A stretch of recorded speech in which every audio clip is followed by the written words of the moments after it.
তো বেসিক্যালি দেখো আমার কিন্তু আজকে এগরোল খেতে ইচ্ছা করছিল, তাই ভাবলাম মাকে বলবো যে একটা এগরোল বানিয়ে দিতে। তাই মায়ের হাতের একটা এগরোল কিন্তু ভালোই লাগে, তো মা কিন্তু প্রথমবার এগরোল বানাবে, তো মায়ের জন্য দেখো আমি হেল্প করে দিচ্ছিলাম। আমি দেখো ডিমটাকে ভালো করে ভেঙে নিয়ে পেঁয়াজ লঙ্কা দিয়ে ভালো করে নুন দিয়ে এখন আমি এটাকে ফাটিয়ে নেবো, ফাটিয়ে নিয়ে ঘুটে নেবো ভালো করে। ভালো করে কিন্তু ঘুটে নিচ্ছি ডিমটাকে। আমার কিন্তু ডিম ঘোটা হয়ে গেছে, ভালো করে ঘুটে নেওয়ার পর এরকম হয়ে গেছে। দেখো মা কিন্তু আগে থেকেই গোলা করে রেখেছিল ময়দা দিয়ে ভালো করে।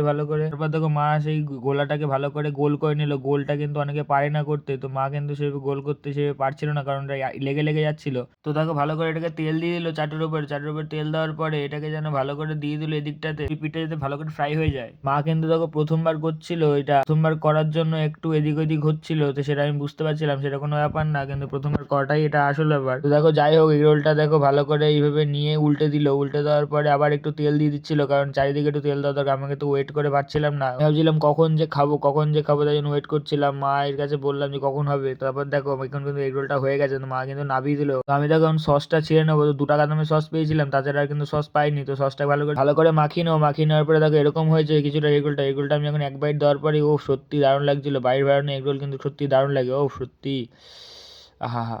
তো দেখো মা এত কষ্ট করে বানালো, মাকে এক বাইট দেবো না তাকে কখনো হয়, মা কিন্তু খাবে না বলছে। তারপর দেখো বাবাকে একটু দিয়ে দিলাম, বাবাকে দেওয়ার পর আমি কিন্তু পুরোটা তারপর সাবার করে দিলাম। তো দেখো যতক্ষণ খেয়ে নিচ্ছি ততক্ষণ তোমরা সাবস্ক্রাইব করে দাও।